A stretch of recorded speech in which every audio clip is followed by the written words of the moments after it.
Bom dia, pessoal. Tô começando a aula gravada sobre inteligência e cognição. Vou compartilhar a tela com você, porque hoje tem slides.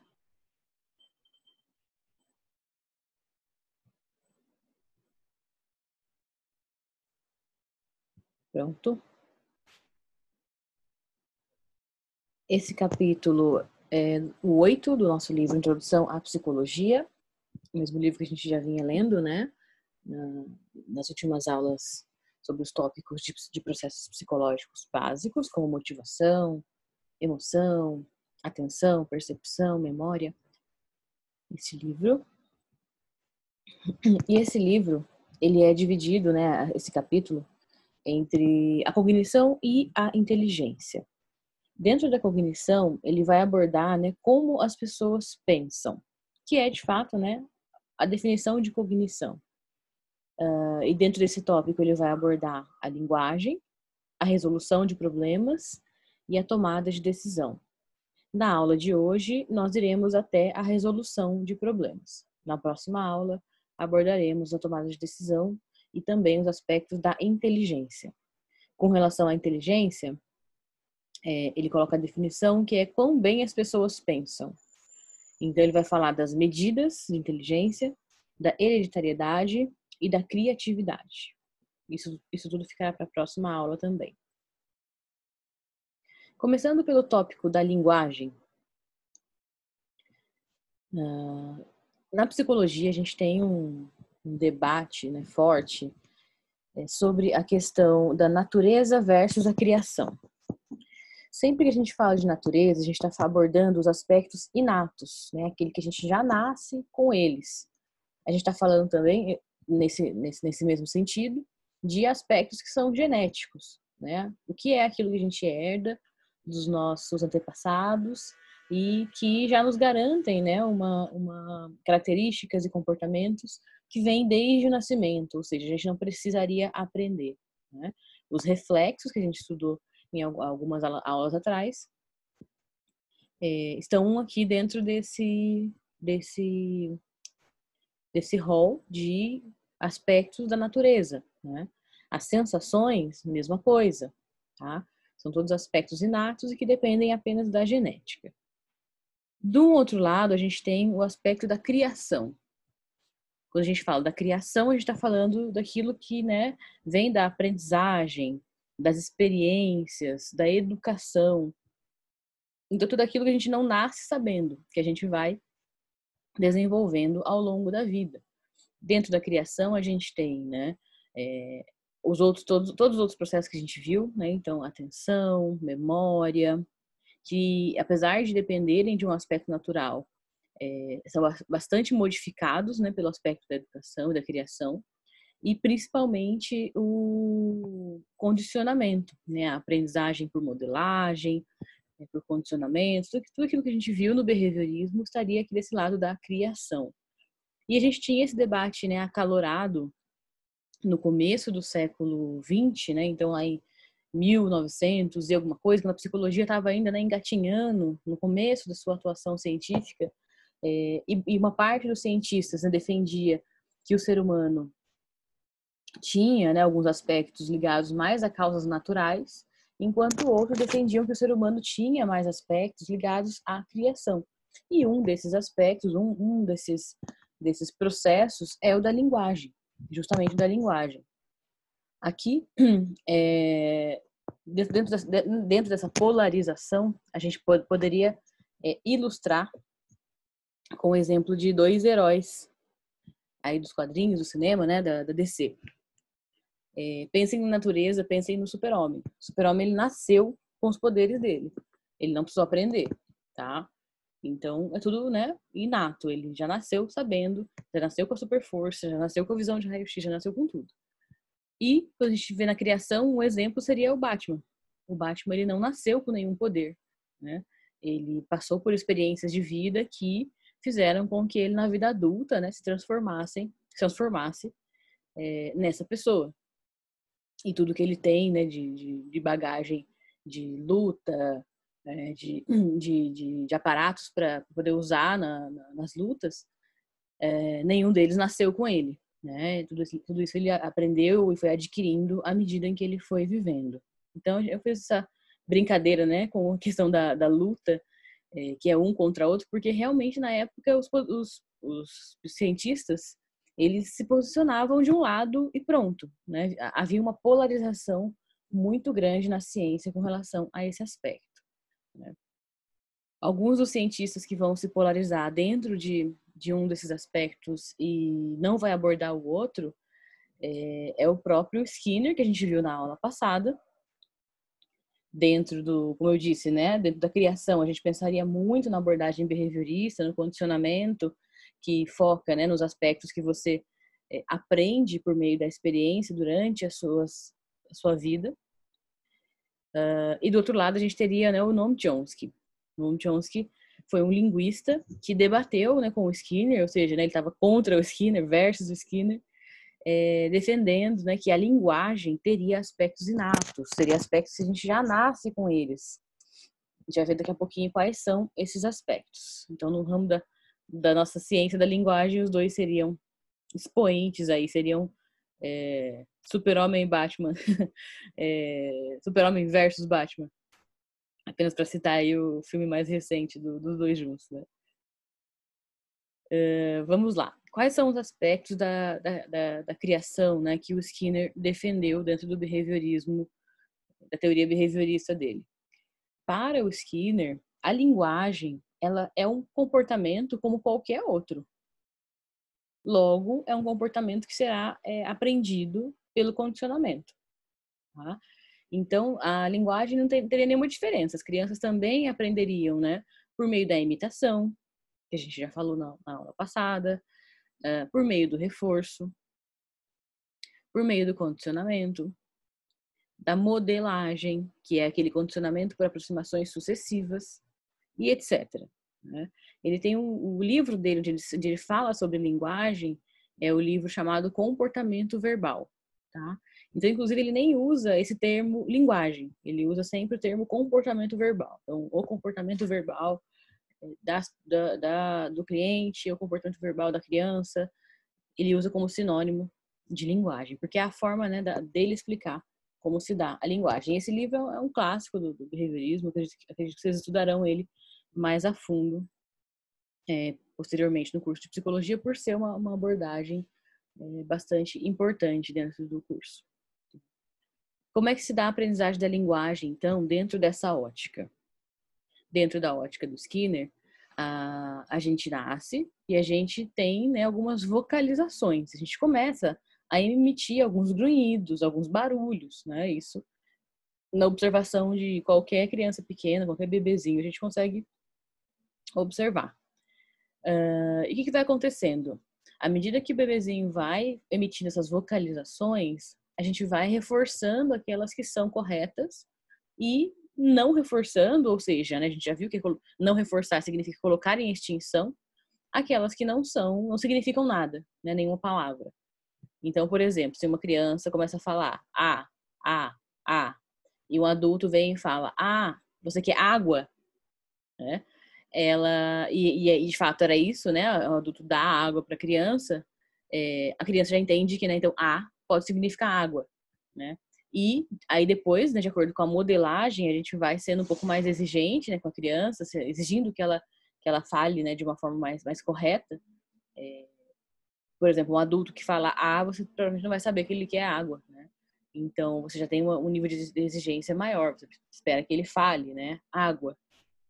E aí sim você tem o reforço. Alguém vem e te traz água, ou você consegue no supermercado comprar água, você consegue aquilo que você precisa, né? Ou pelo menos as pessoas conseguem te entender, né? Conseguem dialogar com você, conseguem dar uma resposta para o seu comportamento verbal. Então, de acordo com o Skinner, é isso que acontece, tá? Primeiro, por questão de imitação. Então, a criança ouve alguém falando e tenta repetir daquela forma, às vezes, né? Um pouco ainda primitiva dela, né? E serão por meio desses grunhidos. Um pouco por variabilidade também, né? A gente vai falando, usando palavras tendo comportamentos que são variáveis. Eu já expliquei isso para vocês na última aula. A gente tem essa tendência, né, à variabilidade.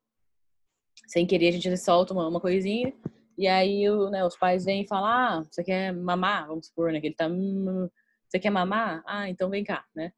Então, a gente vai reforçando essas falas, né, essas palavras da criança, e assim a criança vai aprendendo a falar. Então, essa é a explicação do Skinner para o fenômeno da linguagem. Então, veja que aqui, observe que aqui não tem nenhum componente que seja genético ou que seja inato, né? Para o Skinner, a genética ela vai se limitar à questão da gente ter herdado um aparato capaz de fazer, mas o aparato sozinho não faz nada. E eu digo que esse aparato, a língua, o palato, todo, né, o sistema daqui da garganta, né, que faz com que você consiga produzir o som. Para ele, genética vai se limitar a isso, tá?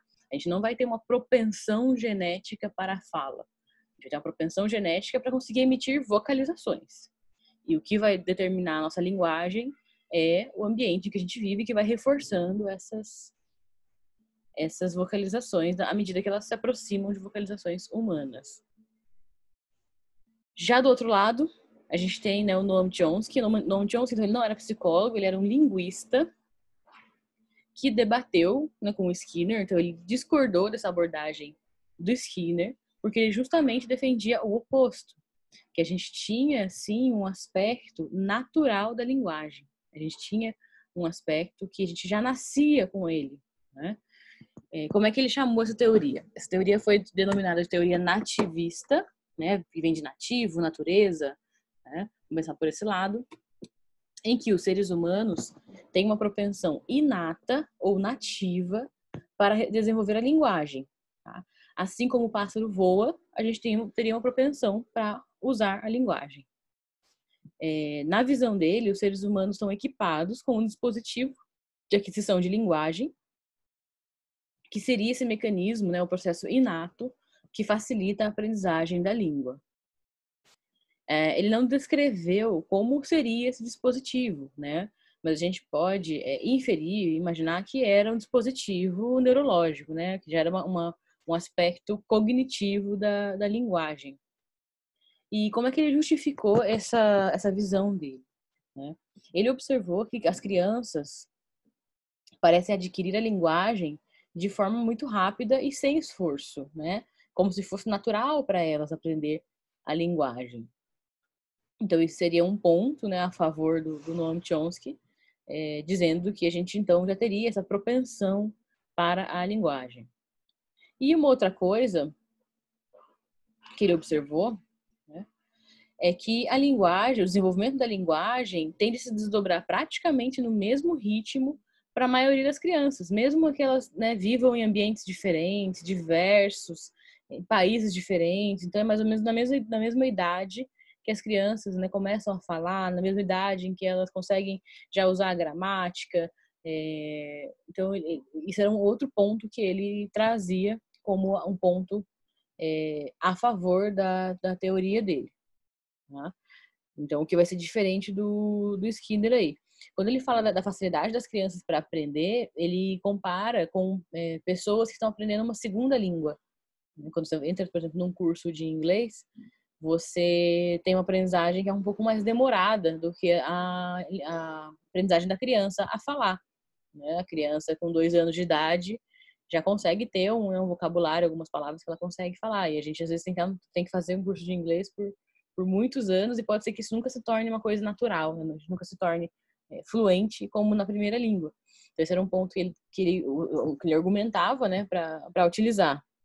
Aí já, né, o Skinner vai argumentar contra esse ponto, dizendo que quando a gente faz uma aprendizagem de uma segunda língua, geralmente a gente não está, né, imerso naquela cultura. A gente está fazendo um curso que a gente fala, né, algumas horas na semana, a gente não está o tempo todo falando, né? Se a gente estivesse, a gente conseguiria ter uma aprendizagem tão rápida quanto das crianças. Então, enfim, os dois foram dialogando aí para chegar numa resposta, mas eles não conseguiram, né? Eles permaneceram dessa forma polarizada. Mas o que se sabe hoje é que os dois estavam certos, em alguns pontos pelo menos, né? A gente tem hoje, né, a teoria de linguagem mais atual e mais aceita é a teoria interacionista, que não desmerece nenhum dos dois autores, né? Pelo contrário, traz os dois autores para uma soma, ainda que eles não tenham feito isso em vida. A teoria seria uma proposta de união das duas ideias, né? Porque é uma teoria que acredita que o organismo humano é biologicamente bem equipado para aprender o idioma. Então veja que tem um aspecto natural, né? Eles também concordam que grande parte dessa aprendizagem envolve a aquisição de regras, né? Que era uma outra coisa que o Noam Chomsky defendia. Ele falava que a gente, na verdade, aprendia em vida não a linguagem, mas as regras de uso dessa linguagem, tá? O que é diferente do que o Skinner falava. Ele dizia que todo o comportamento da linguagem é aprendido, que não tem nada de inato. No entanto, né, essa teoria, assim como, né, o Skinner, como os behavioristas, eles acreditam que as trocas sociais com os pais e outros seres humanos desempenham um papel fundamental nas habilidades que moldam a linguagem. Então veja que a gente tem, então, a teoria interacionista. Um pouco da abordagem nativista, a gente precisa, sim, de ter um organismo humano bem equiparado para aprender um idioma, mas também que a gente precisa das trocas sociais, senão a gente não vai conseguir aprender, tá? Assim, né, a gente consegue identificar por meio desse esquema como é que isso se dá. Então, o desenvolvimento da linguagem depende, né, da maturação biológica, do desenvolvimento neural, que, por sua vez, vai influenciar o desenvolvimento cognitivo, certo? E também o desenvolvimento da linguagem precisa do ambiente linguístico, né? Instrução, reforço, ou seja, tudo que está fora do sujeito, né? O ambiente, enquanto a maturação seria o que está dentro do sujeito. E tudo isso vai impactar tanto no desenvolvimento cognitivo quanto no desenvolvimento da linguagem, né? A linguagem, ela é um dos aspectos do desenvolvimento cognitivo. Dentro dessa teoria interacionista, no próximo semestre, a gente não vai ter tempo para ver isso nesse semestre, mas no próximo semestre, na disciplina Psicologia da Aprendizagem 2, vocês verão um pouco da teoria dos psicólogos Vygotsky e Piaget, do Vallon também. Mas o Vygotsky, em especial, trabalhou bastante com a questão da linguagem, se debruçou bastante no estudo da linguagem. E tanto o Vygotsky, quanto o Vallon, quanto o Piaget foram expoentes da teoria interacionista. Então, eles pegaram, né, o que o Skinner falou, pegaram, né, o que Chomsky falou, outros que... O Chomsky ele não foi um representante dentro da psicologia como um todo, né, mais questão específica da linguagem mesmo. Mas os interacionistas pegaram o que esses psicólogos anteriores a eles falaram, mesmo contemporâneos, né, o Skinner não é anterior, mas mesmo os contemporâneos estavam falando e conseguiram fazer essa amarração, né, uma teoria em que abordasse esses dois tópicos em interação. Então, isso será no próximo semestre, mas já saibam que essa é hoje a abordagem mais utilizada, né? Mesmo os behavioristas atuais, né, dentro dos quais eu me enquadro, acreditamos que sim, a gente precisa do reforço da punição, obviamente, do condicionamento, mas não é possível a gente fazer isso sem, né, o organismo humano equipado. A gente pode ver isso, por exemplo, em algumas situações de crianças com deficiência, em que mesmo nós estando num ambiente equipado, um ambiente reforçador, num ambiente que traz a aprendizagem, isso vai tornar, ainda que ela esteja nesse ambiente, ela pode ter características biológicas inatas delas que vão, né, facilitar ou não essa aprendizagem. Bom, uma das coisas que os psicólogos interacionistas vão tratar é dessa seguinte dúvida que a gente tem, né? Se a língua que falamos determina como pensamos, uma vez que nesse esqueminha a gente tem, né, o desenvolvimento da linguagem associada ao desenvolvimento cognitivo, será que um falante da língua portuguesa pensa diferente de um falante da língua chinesa, por exemplo, mandarim? Né? Essa é a dúvida. O que vocês acham? Pensem aí na resposta que vocês dariam para essa pergunta, né? Mesmo às vezes, a gente já falou isso na primeira aula, né? Mesmo a gente sem saber da teoria, a gente pode ter um palpite, né? Que vem do senso comum. E em cima desse palpite a gente vai construindo a nossa visão mais científica. Para responder essa pergunta, a gente tem uma teoria chamada teoria da relatividade linguística, né? Que diz que sim, essa teoria vai dizer que a língua determina a natureza do pensamento. Isso é, a depender da língua que você fala, isso vai influenciar a sua visão de mundo, né? A forma como você pensa. Então, essa abordagem diz que diferentes idiomas levam as pessoas a verem o mundo de formas diferentes. E como é que foi feita essa conclusão? Foi feita uma pesquisa por meio da observação, uma pesquisa intercultural, geralmente observando o comportamento de pessoas em diferentes culturas. E nessa pesquisa foi observado que os esquimós, eles tinham muito mais palavras para descrever a neve. Então, eles têm uma palavra para neve, outra palavra para neve derretida. Enfim, né? Esse é o exemplo que ele traz na literatura. Mas é um vocabulário mais rico em termos de palavras para descrever a neve, né? E enquanto os britânicos, os falantes da língua inglesa, foram comparados aos esquimós, e os britânicos teriam menos palavras para descrever a neve, né? Então, a conclusão do autor é que isso levaria a uma diferença na percepção sobre a neve, tá? Então, as pessoas veriam diferente, né? Estariam numa interação diferente com a neve, a depender da língua que elas falam. Qual foi o problema dessa abordagem dele? Como eu falei, ele só fez observação intercultural. Ele não fez experimento, né? E logo quando você não faz o experimento, quando a pesquisa não é tão rigorosa, não tem um rigor científico tão grande, a gente não consegue saber o que veio primeiro, se foi o ovo ou se foi a galinha, né? Se de repente os esquimós têm uma diferente percepção da neve porque eles têm mais palavras, ou se eles criaram mais palavras porque já tinham uma diferente percepção da neve, né? Porque olha o ambiente em que eles moram, né? Ou seja, as palavras foram necessitadas, né? A gente precisou de palavras para descrever aquele fenômeno que ele estava observando e não tinha nome. Então, quando você faz pesquisas que você não consegue controlar essa variável, esse método, fica difícil a gente saber o que veio primeiro, né? Sendo que os países de língua inglesa não nevam o ano todo, né? Pelo menos a maioria das regiões dos países de língua inglesa não neva o tempo todo. É uma relação diferente com a neve, né? Então, não dá para saber bem o que veio primeiro. Essa é uma crítica que essa teoria recebe.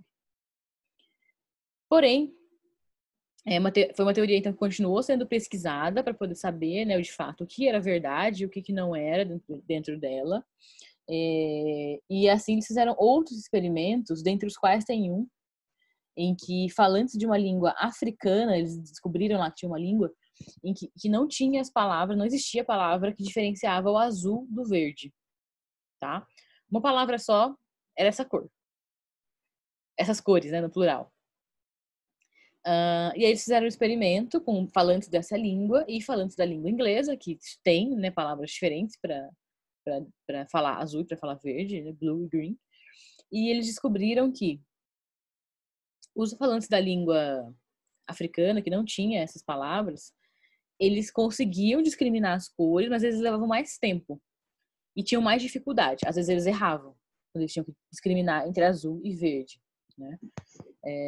Já as pessoas de língua inglesa tinham mais facilidade, rapidamente conseguiam nomear as duas línguas, né? O que tiraram de conclusão desse experimento, ou de outros experimentos também como esses que iam na mesma direção, né? Ou seja, como é vista essa teoria atualmente? Qual é o seu status atual? Que a língua, ela não é determinante, ou seja, o fato de você não ter as palavras em verde não quer dizer que você não vai saber a diferença, mas você vai ter mais dificuldade, no caso da pesquisa aqui. Então, assim, ela não é determinante, mas uma língua torna certas formas de pensar mais fáceis ou mais difíceis, tá? Então, mais facilidade para discriminar entre azul e verde ou menos facilidade para discriminar entre azul e verde. Mas ambos conseguiram fazer essa discriminação. Ok? Então, a gente poderia responder essa pergunta, né, dizendo que há uma relação entre a língua que falamos e como pensamos, porém não é uma relação determinista, né? Não é que uma coisa vai impossibilitar ou obrigatoriamente a pessoa vai pensar assim. Será uma facilidade maior ou uma dificuldade maior. Ok? Indo para o segundo, na verdade, assim, antes de fechar a parte de linguagem, gente, existem muito mais aspectos da linguagem, obviamente, que a gente não está abordando nessa aula, né? A gente está abordando de uma forma simples, né, e superficial, para vocês terem uma entrada nesse mundo, né, dos estudos sobre linguagem. Hoje a gente tem, assim, uma área inteira, né, da psicologia dedicada à linguagem, que é a psicolinguística, e mesmo, né, a própria linguística, que estuda, né, os diferentes idiomas, as diferentes categorias, né, gramaticais que a gente tem, que é uma área de estudos assim bastante interessante e ainda, né, que não se sabe tudo sobre ela. Da outra área é muito fértil, né, para quem gostar desse tipo de pesquisa. E a gente vai se deter aqui, né, esses aspectos um pouco mais focados na questão do pensamento. No semestre que vem a gente volta a falar disso, como eu falei, né, com as teorias interacionistas, e também quem tiver interesse em pesquisar um pouco mais sobre isso, terá outros momentos aí da carreira, né, para procurar mais informações. Mas é uma área, assim, inteira, a gente poderia ter um curso de psicologia, na verdade existe, né, o curso de graduação em linguística, é um curso que já existe. A gente poderia ter 5 anos aí só estudando linguagem, que é um tema fascinante e bastante amplo. Mas a gente vai se deter aqui, que é a parte que nos interessa, para entender a parte do pensamento. Tudo isso para dizer, então, que, né, a linguagem é um dos aspectos que tem o aspecto natural, mas também tem o aspecto da vivência, né, o aspecto da experiência. Assim como a resolução de problemas. A resolução de problemas é outra característica da cognição. Então, quando a gente fala de cognição, de como as pessoas pensam, a gente também quer saber como as pessoas resolvem problemas, né, que são coisas que acontecem naturalmente, né, no nosso dia a dia. A definição que a gente tem é que a resolução de problemas refere-se a esforços ativos para descobrir o que deve ser feito para alcançar um objetivo que não está prontamente disponível. Se o objetivo estivesse prontamente disponível, não seria uma resolução de problema, certo? Não seria um problema. Você teria a resposta na sua cara, né? Como em situações em que a gente não tem a resposta na nossa cara, a gente precisa fazer, né, um processo aí de observação, de entendimento daquele problema para a gente conseguir chegar numa resposta minimamente segura, né, da resolução daquele problema. E como a gente pode categorizar os problemas, né? A gente tem um autor que explicou pra gente, que é mencionado nesse capítulo, que os problemas podem ser categorizados em 3 classes principais: problemas de estrutura indutiva, problemas de disposição e problemas de transformação. Vamos ver o que é cada um deles. Quando você tem problemas de estrutura indutiva, a pessoa deve descobrir as relações entre as partes do problema. Exemplo, problemas de completar série, que a gente pode ver abaixo, e também problemas de analogia. Aqui a gente, no problema de completar a série, a gente vê, né, a pergunta: que número ou letra completa cada série? Então a gente tem aqui na primeira, né, 1, 2, 8, 3, 4, 6, 5, 6. Qual seria a próxima? Eu não vou dar a resposta. Eu quero que vocês tentem fazer e depois procurem no livro a resposta. É uma forma de incentivar vocês a leitura por meio da curiosidade. A gente tem também uma série de letras, né? A, B, N, C, D, M. E qual seria a próxima? Vamos deixar aí cada um tentar chegar na resposta sozinho, e se não conseguir, no livro lá tem as respostas e tem a explicação. Então, charadas desse tipo, né? Problemas desse tipo, de completar uma série, são charadas, né? Problemas que a gente às vezes tem, né? E que a gente não, às vezes não sabe como resolver. Para isso a gente tem que, né, olhar para os números e para as letras que vêm atrás para conseguir pegar dicas aí, né? De quais são a relação que tem entre essas letras e entre esses números. Ou a gente não conseguirá fazer a resolução de problema de uma forma correta. Outro problema que também tem estrutura indutiva, né? A gente tem que induzir, né? A gente tem que pensar e tentar achar uma resposta aí por analogia. Qual palavra completa a analogia? Comerciante vende, consumidor? Fica com vocês a resposta. Advogado cliente, médico. Então, o que a gente tem que descobrir aqui, né? Se o advogado tem um cliente, né? Qual é a relação entre o advogado e o cliente, né? Uma relação entre um profissional que oferece um serviço para outro que presta, né? Que recorre a esse serviço. No caso do médico, o médico presta um serviço para quem? Quem é que recorre ao serviço do médico? Como é que chama essa pessoa? Então, quando a gente consegue ver, né, qual é a primeira relação, a gente consegue já inferir o que a gente está querendo na segunda. Alguns tipos de pergunta de prova, né, que são nesse sentido, são aquelas perguntas assim, né? Tal coisa está para tal coisa, assim como. Outra coisa está para alguma outra coisa, né? Tem as alternativas da questão, geralmente. Que é uma forma de provocar em vocês esse pensamento por analogia, tá? Outro tipo de problema que a gente observa dentro dessas categorias, né, que foram enumeradas aí. Alguns problemas são de disposição. O que isso quer dizer? Que a pessoa deve arranjar as partes de modo que satisfaça algum critério. Elas podem geralmente ser arranjadas de várias formas, contudo apenas um ou alguns dos arranjos formam uma solução. Então aqui a pessoa tem um problema, né? Ela precisa resolver, só que ela precisa arranjar a situação de uma forma diferente. Já não é mais, por indução, tá? Ela não precisa ficar comparando, né, uma coisa com a outra. Ela precisa rearranjar a situação ali, colocar numa disposição diferente. No exemplo aqui da ilustração, a gente tem o problema do barbante, onde há 2 pedaços de barbante dependurados no teto, mas eles estão distanciados demais para que uma pessoa pegue um e vá tentar apanhar o outro. Tá? A pessoa não conseguiria fazer isso. Ou ela larga um para pegar o outro, ou ela pega o outro e larga um. Então não dá para ela pegar os dois ao mesmo tempo. Sobre a mesa, pode ver uma caixa de fósforo, uma chave de fenda e alguns pedaços de algodão. Como seria possível amarrar as 2 extremidades do barbante? Aí deixo com vocês essa tentativa de resposta também. Esse problema é bem famoso, talvez vocês já tenham visto ele em outros lugares. Mas no livro, quem não conseguir pode ir lá depois e ler, né? Tanto a resolução quanto o motivo, né? De por que ela funciona assim.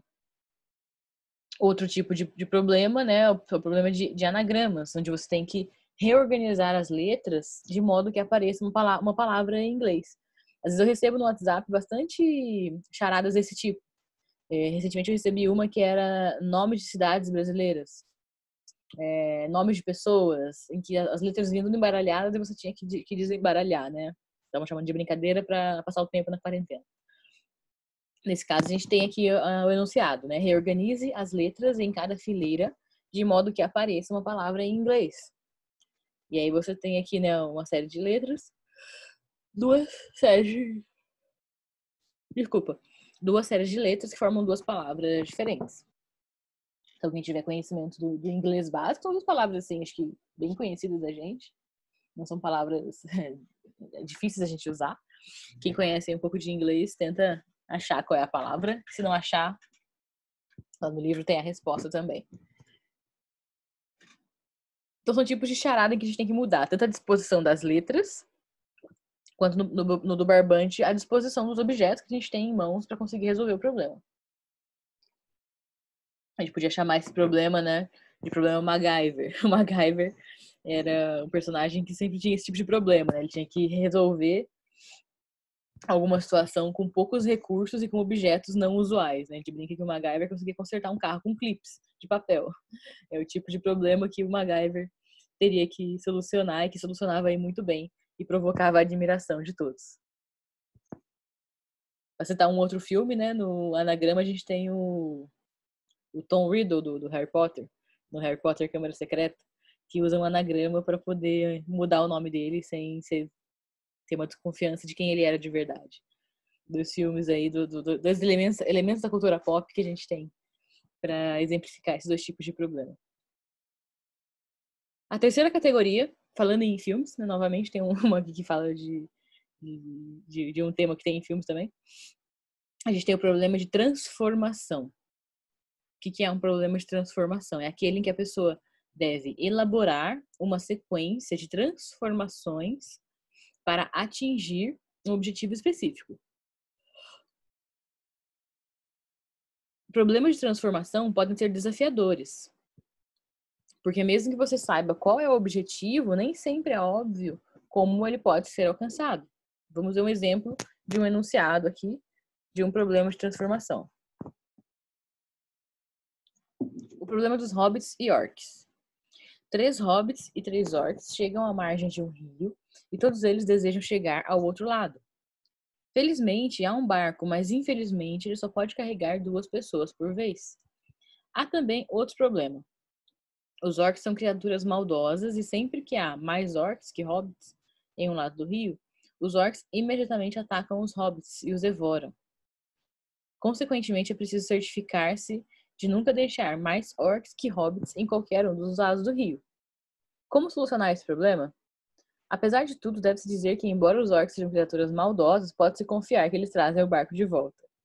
Esse problema, quando eu era criança, eu ouvi um similar, que era com ovelhas e leões. E tinha um barqueiro também. Você podia... tinha um barqueiro no barco, né? E caberia mais 2 passageiros. E aí o barqueiro fazia essas viagens e era exatamente a mesma situação. Você não podia deixar as ovelhas e os leões juntos, em maior quantidade. Os leões em maior quantidade do que as ovelhas, que elas não conseguiriam se defender. Então é um tipo de brincadeira, né, que você tem que elaborar uma resposta um pouco mais complexa, né, modificando a estrutura inicial que a gente tem na questão, né? Você precisa transformar a situação para que ela seja solucionada. Por isso que chama de problema de transformação. Quando a gente lê o enunciado, a gente não sabe que é um problema de transformação, né? Usando, né, o raciocínio que a gente consegue chegar nessa resposta. Mas aí que tá, né? Porque mesmo a gente, às vezes, vamos supor, recebendo um enunciado desse, a gente lê, a gente relê, a gente tenta, porque mesmo assim, às vezes a gente não consegue chegar numa resposta suficientemente, né, boa para conseguir ter uma resposta correta, né? Porque nem sempre a gente consegue chegar na resposta correta. Tiveram, né, estudos que a gente pode, né, ver lá no livro da literatura de vocês sobre essa questão. E os psicólogos identificaram, né, uma série de barreiras que frequentemente impedem os esforços de chegar a uma conclusão.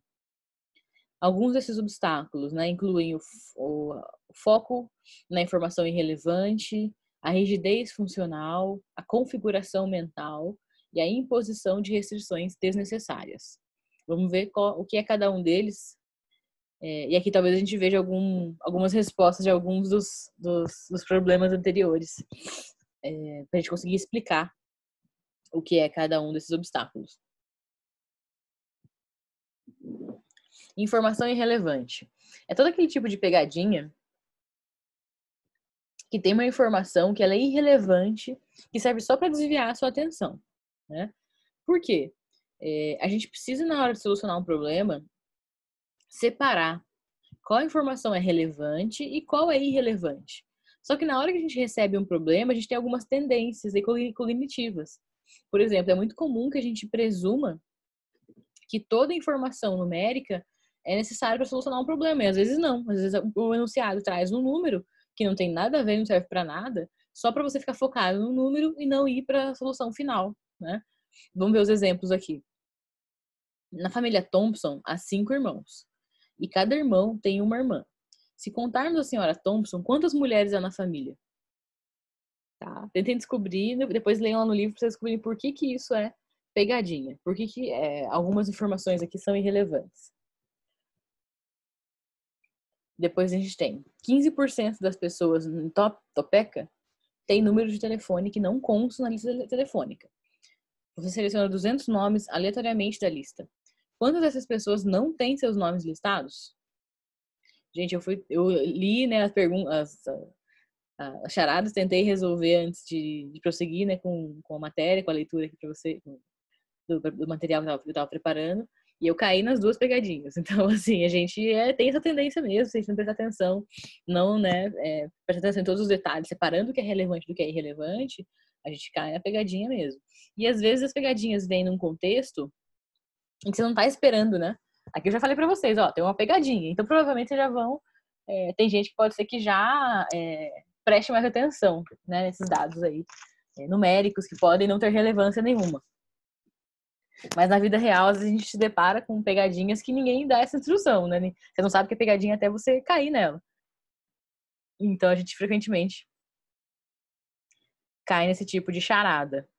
Mas é bem legal a gente fazer exercícios desse tipo pra gente identificar, né, qual é a forma que a gente pensa e também ir exercitando essa forma de pensar diferente para não cair mais nas pegadinhas. Outro obstáculo descrito é o obstáculo da rigidez funcional. O que é a rigidez funcional?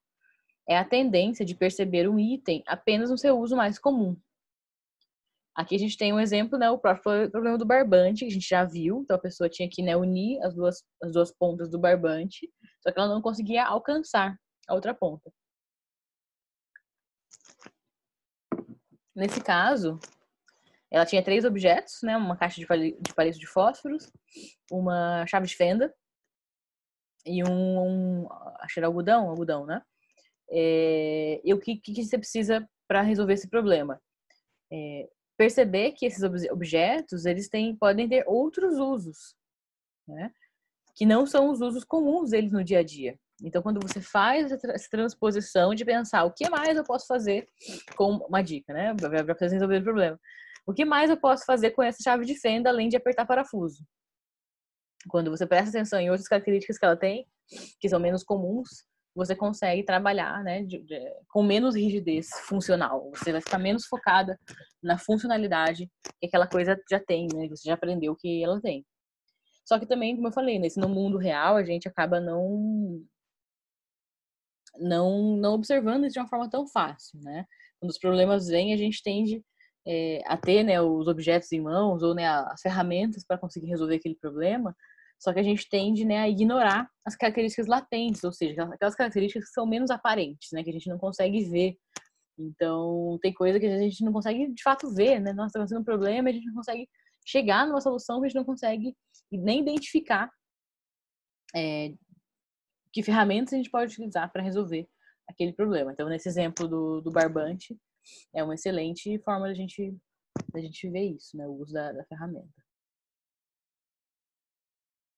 Então, já fica a dica, né? Vocês vão ter que pensar numa forma diferente de usar algum desses 3 objetos para conseguir chegar numa resposta.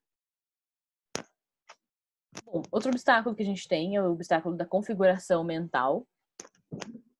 Também tem um problema aqui para exemplificar ele.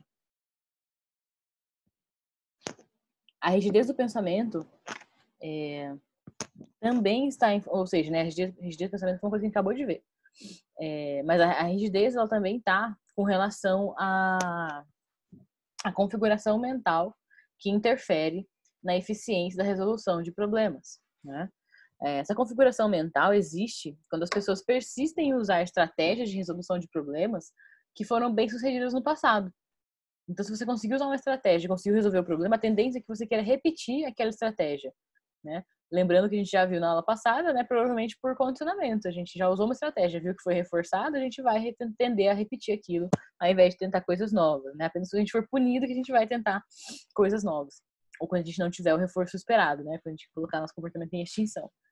Então, aqui a gente tem um problema, que é o problema da jarra d'água, que é um problema bem legal de a gente também fazer. Suponha que uma jarra comporte 21 xícaras de líquido. E outra que comporte, 127. E ainda outra que comporte 3 xícaras. Assim como está na ilustração aqui, né? Pode-se passar a água de uma jarra para outra e também se desfazer de parte da água. Mas deve-se medir exatamente 100 xícaras de água. Como isso poderia ser feito? Bom, então, essa aqui a gente vai ter que resolver para a gente conseguir prosseguir, senão a gente não consegue trabalhar com um exemplo da configuração mental, desse obstáculo, né? Aqui que a gente pode chegar na conclusão. Se você tem essas 100 jarras, Você precisa, sei lá, fazer uma receita na sua casa, que você precisa de exatamente 100 xícaras de água. O que você pode fazer? Você pega a jarra B, enche ela até a boca, certo? Pega a jarra A, mergulha ela lá, tira 21 xícaras de água, certo? Aí você vai ficar com quantos? Você vai ficar com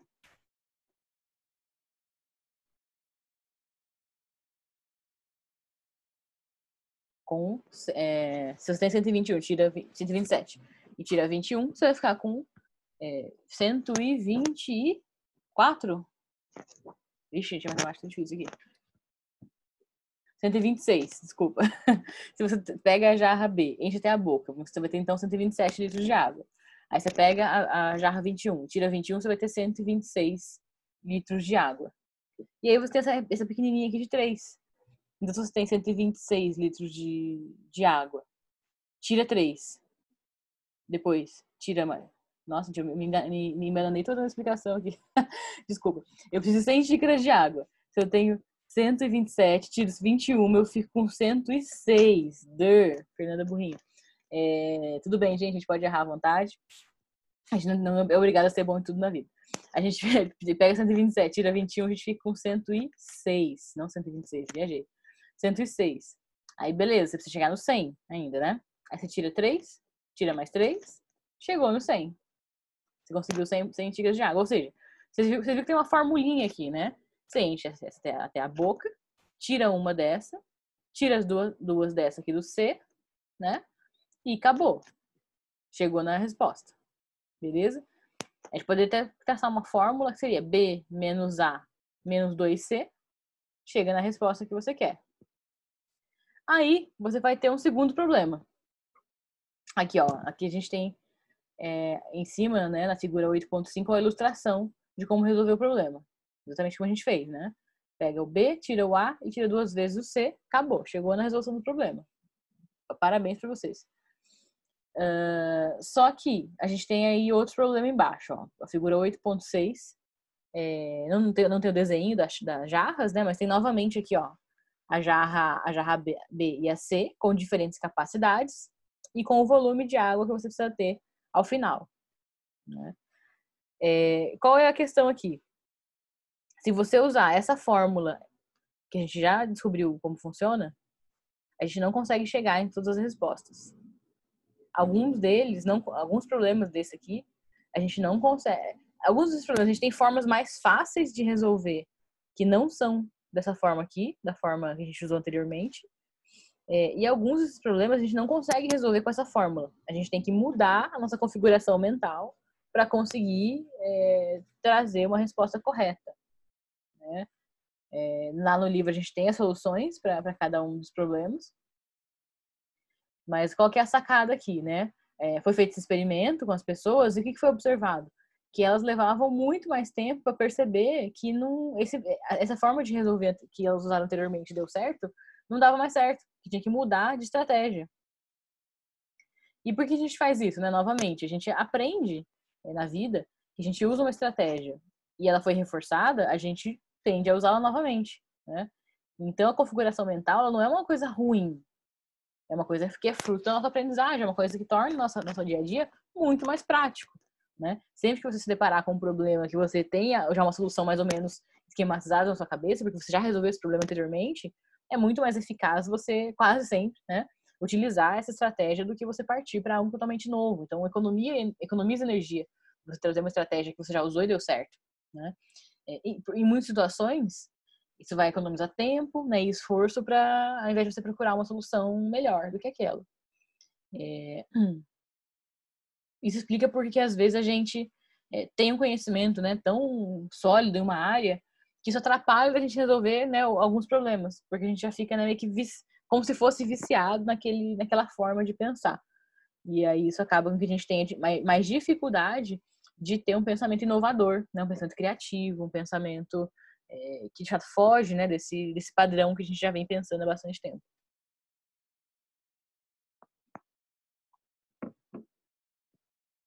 Outro obstáculo descrito é o obstáculo das restrições desnecessárias.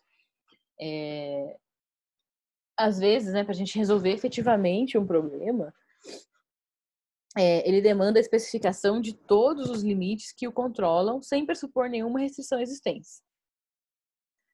Porém, a gente acaba colocando, sem querer, algumas restrições. Ainda que essas restrições não tenham sido colocadas no enunciado do problema. Ou no problema, né, que a gente observa na vida real, acaba não tendo tanto enunciado, né? Mas a gente acaba colocando restrições que a gente tira do nada. Qual que, né, é o fator que acontece, né? Aqui a gente tem um exemplo, que a gente tem essas 6 linhas, essas 6 bolinhas, e a gente tem que, sem levantar o lápis do papel, traçar não mais de 4 linhas que passem pelos 9 pontos. Então, quem tiver em casa, pega um caderno ou tenta fazer, né, desenhando com o dedo aí em cima do computador, do celular, onde quer que vocês estejam vendo a tela, para tentar solucionar. Essa eu tive dificuldade de fazer também. Porque o que acontece? A gente tende a fazer as 4 linhas em cima dos 9 pontos, das 9 bolinhas aqui que é o enunciado. Porém, em nenhum momento fala no enunciado que a gente não pode extrapolar o limite das bolinhas, né? A gente tende, de repente, né, a levar, não sei se vocês conseguem ver meu cursor. Eu consigo desenhar. A gente tende, né, a fazer desenhos assim, nesse sentido, né? Daqui pra cá, ou daqui pra cá, né? Alguma coisa nesse sentido.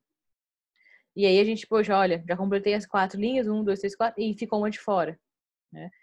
A gente tende a fazer esse tipo de resposta. Vixe, como é que eu faço pra apagar aqui agora? Não sei, calma aí. Desfazer. Acho que saiu. E aí, qual que é a sacada desse problema, né? Em algum momento falou que a gente não pode tirar, que a gente não pode extrapolar esses pontos aqui, das bolinhas? Alguém falou, de repente, a gente não pode fazer isso aqui, ó.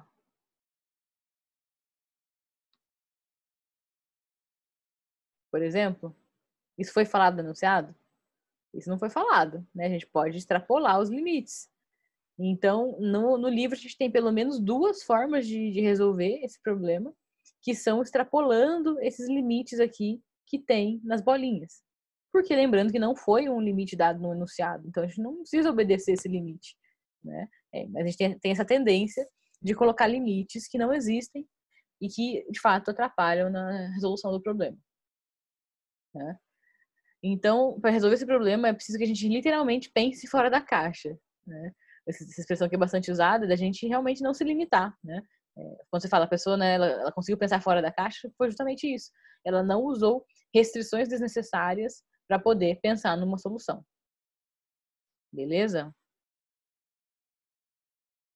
Quando a gente consegue resolver, vamos supor que vocês consigam resolver esse problema sem, né, a ajuda do livro. Vocês vão lá e conseguem, por tentativa e erro, não sei, conseguem resolver.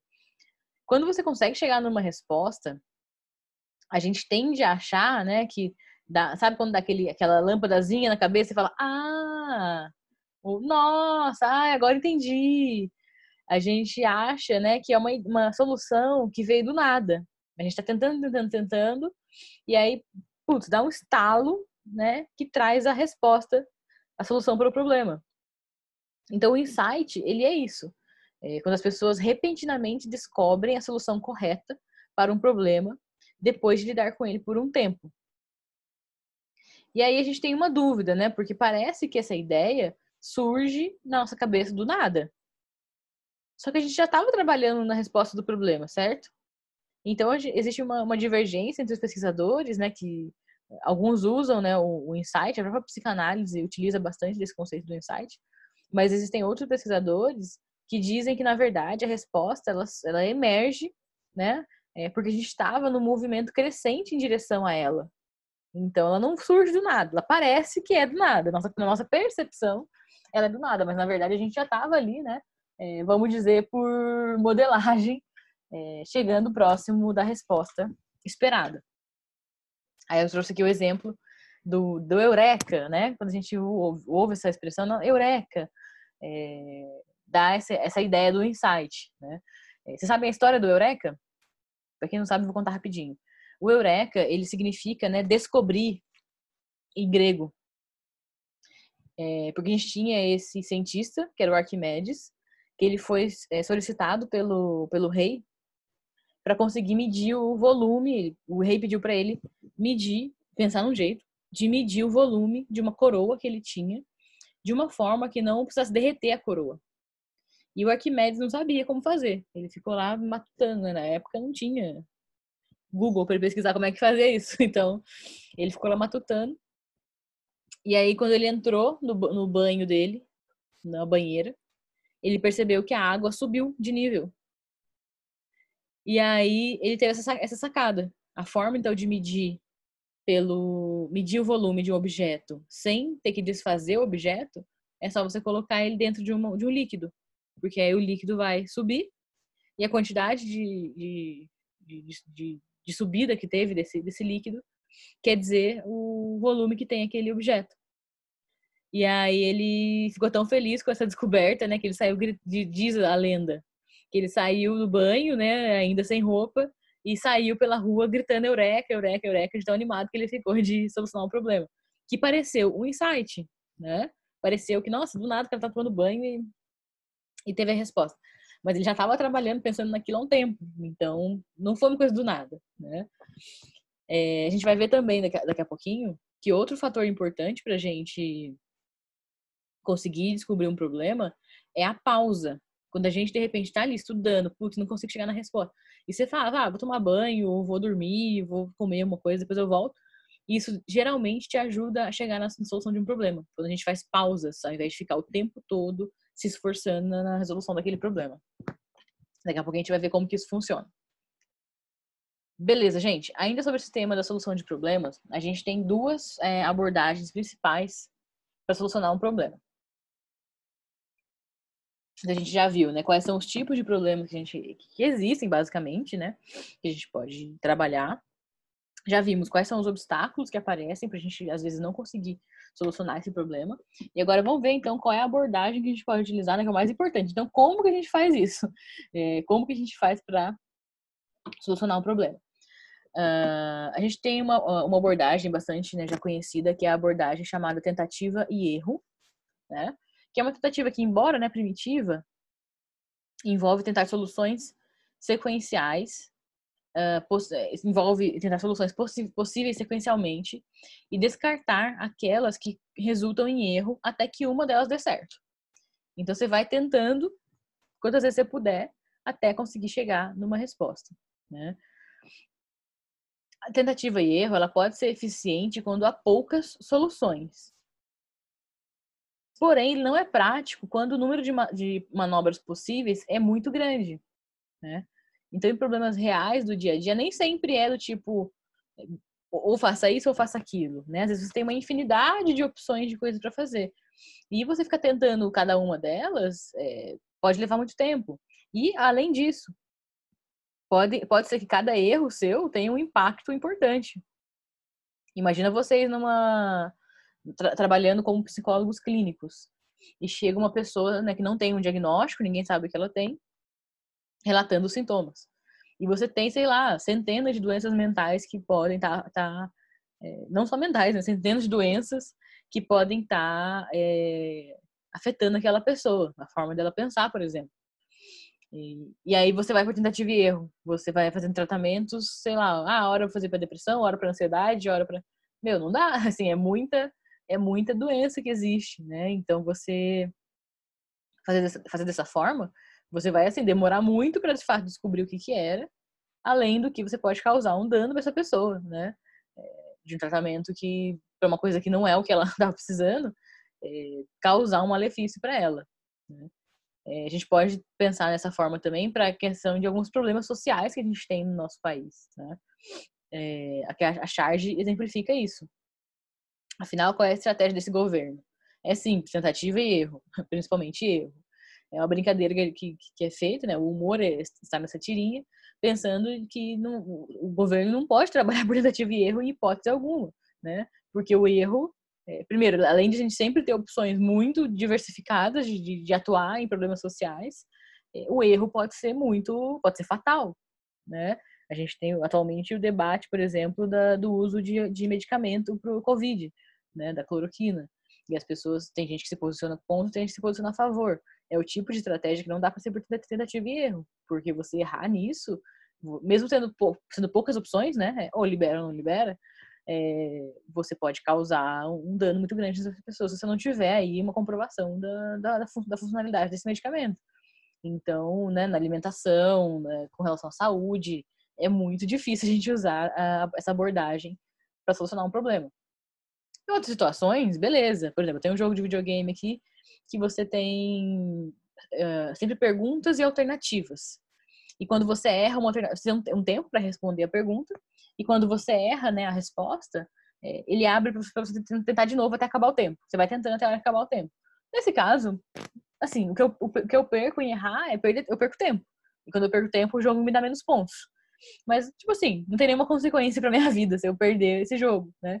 Então, é uma forma de a gente pensar que em algumas situações, tipo, tá ok, tudo bem, a gente por tentativa e erro, né? Às vezes, sei lá, você vai fazer um bolo, você não sabe se vai 5 ovos, sei lá, quantidade de ovos, não sabe se vai ser 3, se é 4, se é 5. Beleza, você tem 3 opções aí, você faz o bolo com 3 ovos, o máximo que vai acontecer é o bolo não ficar bom, né? Não ficar gostoso. Depois, no dia seguinte, você faz com 4 ovos e tenta de novo, né? Então, a tentativa e erro ela é muito útil para nossa vida, porém, em alguns contextos, não é recomendado a gente utilizar essa abordagem, né? Para isso, a gente tem outra abordagem também. Então, além da tentativa e erro, a gente tem a abordagem chamada heurística. A heurística ela é um princípio orientador ou básico usado na resolução de problemas ou tomada de decisão. Então, ela vem sempre de uma regrinha, né? No exemplo que eu dei do bolo, como é que eu poderia solucionar esse problema por meio da heurística? Que é geralmente o que eu faço na vida real mesmo. Eu vou lá e pesquiso uma receita. A receita ela é um método heurístico, ela me dá regras, ela é um princípio orientador, né, para eu resolver esse problema. Quero fazer um bolo, não sei fazer, pego a receita que já vai me falar lá tudo que eu tenho que fazer. Outros exemplos, o manual de instruções. Já aconteceu de chegar uma cadeira, eu ter que montar uma cadeira, e eu nunca tinha montado uma cadeira antes, né? O que eu tinha em mãos? O manual de instruções. Eu podia ficar tentando lá por tentativa e erro, só que com isso eu poderia, né, quebrar a cadeira, ou não conseguir montar a cadeira, ou demorar muito tempo para conseguir montar a cadeira. E com o manual eu consegui montar a cadeira, mesmo não tendo essa informação, mesmo não tendo essa aprendizagem no meu repertório. Os métodos de uma pesquisa científica, né? Lembra que a gente falou, né? A pesquisa científica ela tem que ter métodos, controle de variáveis, blá, blá, blá, blá. Quando vocês leram o artigo, lá no começo do semestre, geralmente tem uma parte escrita métodos, né? Que é como foi feita aquela pesquisa. De maneira que se outra pessoa estiver passando por um problema semelhante e quiser solucionar, né? Eu tenho uma pesquisa parecida que eu quero fazer. Eu vou lá e vejo como é feita, como já foi feito no passado. E eu pego esses mesmos métodos e aplico em outro contexto. As leis mesmo, leis do direito, né? Tipo, coisas que você pode fazer e coisas que você não pode. Pense que o juiz, quando ele faz um julgamento, mesmo a gente no dia a dia, a gente precisa tomar decisão e resolver problemas, certo? De que forma eu vou resolver o problema? De uma forma que respeite a lei. Então, se eu tenho já um princípio orientador, né? Eu tenho já um conjunto de regras de coisas que eu posso fazer, coisas que eu não posso fazer, isso me ajuda a solucionar um problema de uma forma que não seja tentativa e erro. Imagina, sei lá, que eu tô... já aconteceu comigo também. Fiz uma compra de um produto e o produto não foi entregue como esperado e eu simplesmente vou lá e tipo, dou um tiro na cara da pessoa que, que me vendeu aquilo, achando que isso vai resolver o problema. Se eu for fizer isso por tentativa e erro, eu não vou ter nem a possibilidade de tentar outras formas, né? Porque eu vou preso. Então, é muito mais interessante eu olhar, né? O que eu posso fazer nessa situação? Então, eu pesquisei e vi lá, beleza, eu posso ir no PROCON. Ah, eu posso entrar no Juizado das Pequenas Causas. Ah, eu posso contratar um advogado e fazer isso para mim. Posso ir numa universidade que tenha o curso de Direito e eles fazem essa representação para você. Então, assim, você tem já algumas formas, né, alguns princípios de reger. E assim como o juiz. Quando o juiz pega uma causa, ele não vai tirar da cabeça dele a forma de tomar uma decisão, né? Não é uma decisão aleatória. Ele precisa também se basear nas leis para tomar a decisão do que vai aplicar como sentença, né, ou como resolução para aquele caso. A gente também usa a heurística quando a gente observa acontecimentos do passado, então acontecimentos históricos, qualquer coisa assim que explique, né, o nosso comportamento ou da sociedade, para poder saber como a gente vai agir no futuro. Então, tá muito ligado àquilo que a gente falou, né? A gente tende a repetir estratégias que deram certo. Então, se eu, sei lá, eu preciso escolher, isso é uma tomada de decisão importante, né? Preciso escolher em quem que eu vou votar nas próximas eleições. Eu vou olhar, né, para o histórico desse candidato, para candidatos de repente que tiveram propostas parecidas, que já foram, exemplo, né, presidentes, e o que eles fizeram né, com as propostas que deu certo nas propostas que eles tiveram, eles aplicaram e funcionou, né? Eu posso olhar para o passado para tentar criar uma regra, né? Criar categorias, tipo, então eu só voto. Eu sei que, por exemplo, esse partido tem propostas que eu sei que condizem, né, com os meus valores, com coisas que eu já vivi na minha história de vida que deram certo, ou coisas que eu já vi que foram aplicadas, que funcionaram. Então eu vou olhar, então beleza, dentro desse partido tem tais candidatos. Então eu vou olhar para cada um deles, olhar o histórico deles, olhar, né, o que se condiz com os meus valores, se condiz com o que eles, né, falaram e de fato cumpriram. Então eu vou olhar para esses acontecimentos do passado para criar um princípio orientador para minha tomada de decisão.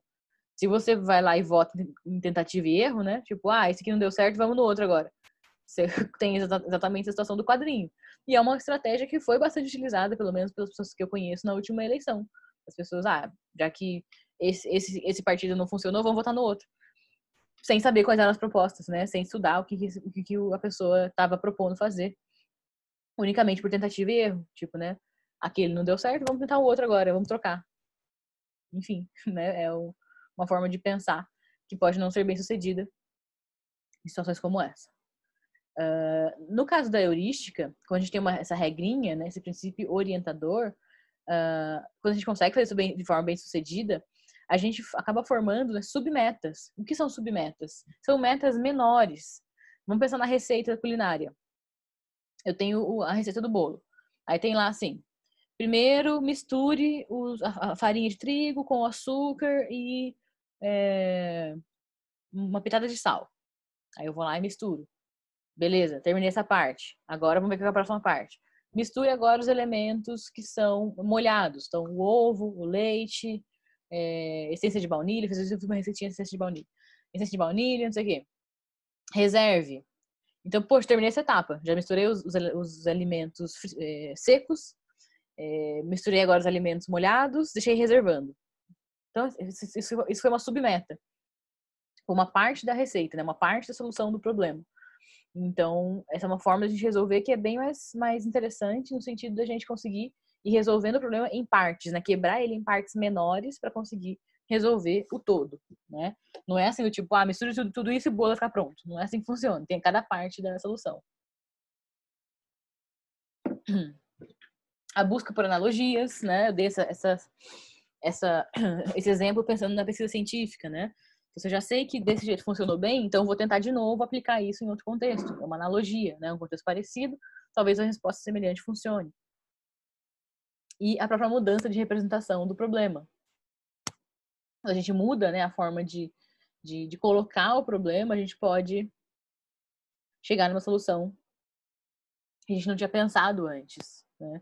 Quando a gente coloca esses princípios orientadores, fica mais fácil a gente pensar em alternativas também, né? No caso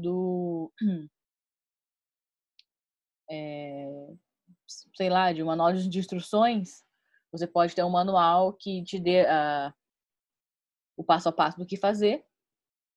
E aí eu também posso ter um vídeo, posso pesquisar no YouTube se tem um vídeo que me ensine a montar uma cadeira. Então, às vezes eu posso não ter entendido o manual, eu vou lá, procuro o vídeo. O que é isso? Se estou mudando a representação do problema, a forma de ver esse problema. Não estou vendo por escrito, estou vendo por vídeo. Né? Às vezes a gente tem a brincadeira que a gente fala, né? Nossa, te expliquei, você não entendeu, vou ter que desenhar. Gente, eu nunca menosprezo essa coisa do ter que desenhar, porque desenhar é mudar a representação do problema. Isso não quer dizer que a pessoa é burra, quer dizer que a gente está pensando numa outra forma de explicar aquilo, né? De resolver aquele problema, ou de tomar uma decisão. Então eu nunca desmereço essa forma, né? É uma forma super válida e a gente sempre tentar variar a forma de resolver ajuda a gente a resolver de uma forma mais eficaz. Aqui tem a explicação de cada um, né? as submetas que eu já falei, né? São passos intermediários na busca de solução, no caso da receita lá, foi um exemplo que eu utilizei. Quando atingimos as submetas, já resolvemos parte do problema. A busca por analogia. Se você consegue perceber uma analogia entre problemas, pode ser que seja capaz de usar a solução de um problema anterior para o atual. Alterar a representação do problema. Muitos problemas podem ser representados de forma verbal, matemática ou espacial, né? Pode-se representá-los por forma de uma lista, uma tabela, uma equação, um gráfico, uma matriz de fatos ou números, um diagrama hierárquico, em forma de árvore, fluxograma, etc. Né? Então, você mudar a representação, como eu falei, do desenho, por exemplo, pode ser uma forma. As pesquisas sugerem que você reestruturar a representação de um problema, muitas vezes, é a chave para resolver problemas de insight. E a reestruturação de problemas pode também contribuir para a criatividade. Olha só que legal. Aqui, como eu tinha dito para vocês, né? Quando a gente faz pausas, por que as pausas costumam funcionar bem, né? A gente tem um efeito chamado incubação. O efeito de incubação ocorre quando novas soluções aparecem para um problema anteriormente sem solução, após se passar um período inconscientemente pensando sobre o problema. Você não está lá abordando o problema diretamente, né? Você faz uma pausa e ele entra em incubação. O problema continua sendo trabalhado, mas não de uma forma direta ou consciente, né? Que a gente pode chamar. Depois de uma pausa, você pode achar que vê o problema sob uma luz diferente e novas soluções podem vir à mente. Dependendo do problema, da natureza do problema, os períodos de incubação podem ser medidos em minutos, horas ou dias. Né? Aí vai depender. Às vezes você para um minutinho e já consegue resolver, às vezes você precisa parar mais tempo, né? Algumas horas ou mesmo alguns dias. Deixa aquele problema de lado e volta nele depois. Né? Isso eu sempre oriento os alunos com relação a provas. Às vezes você está lá fazendo uma questão da prova e não consegue chegar na resposta, está com dúvida, poxa, tá difícil. Deixa, espera, vai para as outras questões, ou pega para ir no banheiro, para tomar uma água, sei lá, respira, depois você volta. Pode ser que na volta você pense de uma forma diferente de resolver aquilo, né? Alguns teóricos acreditam que os efeitos da incubação ocorrem porque as pessoas continuam trabalhando em problemas em um nível inconsciente depois que o esforço consciente foi suspenso. Mas também temos outras evidências. Sugerem que um nível elevado de divagação durante o intervalo de incubação está associado a uma maior probabilidade de chegar a uma nova solução. Então, pode ser tanto por você continuar trabalhando nele em nível inconsciente, quanto por você, de fato, descansar, né? De você descansar daquele problema e devagar, ao invés de ficar ali focada nele, né? O próprio descanso, ele traz um efeito de redução do estresse, né? Quando você está ali tentando resolver o problema e não consegue, você vai ficando ansioso, estressado. Quando você pausa, você tira esse efeito, né? É uma coisa que sempre acontece comigo, que eu gosto de jogar videogame. E quando eu tô jogando videogame, eu gosto geralmente de jogos inteligentes, jogos que tem, assim, quebra-cabeças, que tem que resolver alguma coisa. E às vezes acontece de eu não conseguir. Chega numa parte que eu travei, não consigo mais descobrir o que tem que fazer aqui pra passar. E aí, o que eu faço? Eu desligo, eu tento por um tempo, né? Se eu não consigo, eu desligo e, sei lá, no dia seguinte tento de novo. Ou passou, sei lá, 1 hora, 2 horas, tento de novo. Geralmente isso serve bem, assim, pra conseguir pensar em soluções diferentes, em coisas que você não pensou antes. Então, em todos os casos, é importante a gente ter descanso, né? Pegando essa lição para os estudos, eu falei, dei o exemplo da prova, mas também nos estudos é muito importante, né? Acho que eu já devo ter falado para vocês do método Pomodoro na primeira aula. O método Pomodoro promove isso aqui. Você justamente faz pausas durante o seu estudo e você permite que aconteça essa incubação. Certo? E, gente, será que o que vocês acham? Que o impacto da cultura, que a cultura tem esse impacto na nossa forma de pensar, na nossa forma de resolver problemas? A gente já viu sobre a língua, né? A língua sobre a forma de pensar. Mas será que a cultura também tem um impacto? Foi feito um experimento, que é narrado no nosso livro, com japoneses e, acho, norte-americanos, que era japoneses e americanos, eu acho. Mas, enfim, né, a ideia era separar ocidentais de orientais. E eles queriam saber qual era a forma de pensar desses sujeitos para resolver um problema. No caso, eles foram para uma abordagem muito simples, não deram problema se as pessoas responderem. Eles simplesmente, né, colocaram uma imagem como essa, não era exatamente essa, tá? Mas que era uma imagem animada, era um vídeo, de peixes dentro de um aquário, dentro de um fundo do mar, com outros elementos. Olha só, minha resposta já é totalmente induzida e eu penso como uma ocidental, porque eu comecei falando já dos peixes, né? Então, eles mostraram essa imagem e pediram para os participantes da pesquisa descrever o que eles estavam vendo. E qual foi a diferença que eles notaram? Os orientais, eles descreviam muito mais o contexto da cena. Eles tinham uma abordagem que a gente pode chamar de holística. O que é uma coisa holística? Uma coisa que observa o todo. Muito mais o todo do que as partes. Então, os japoneses costumavam, né, descrever o contexto como um todo. Eles não focavam, por exemplo, falando do peixinho. Eles falavam do todo, e aí quando eles começavam a descrever as coisas, eles começavam pelos elementos do cenário, do fundo. Eles não iam para... A última coisa que eles iam era falar do peixe. Então, essa abordagem holística, a gente pode... O que os pesquisadores generalizaram foi trazer isso para a questão de solução de problemas. Quando um oriental vai solucionar um problema, ele pensa muito mais nesse contexto, nesse todo, nesse grupo, né?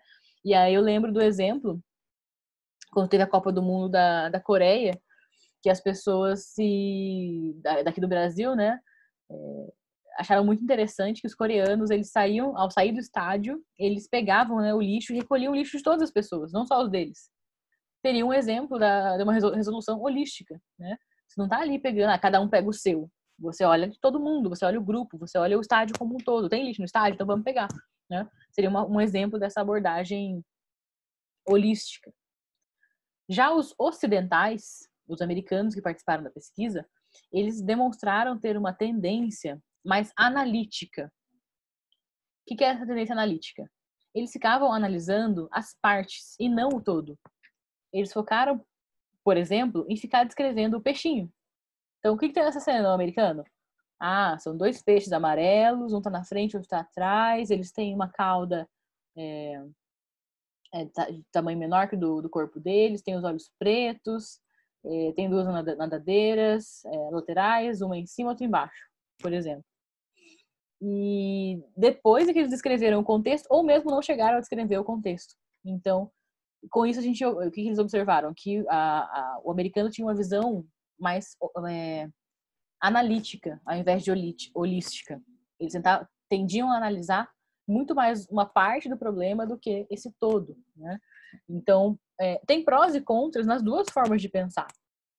Claro que tem.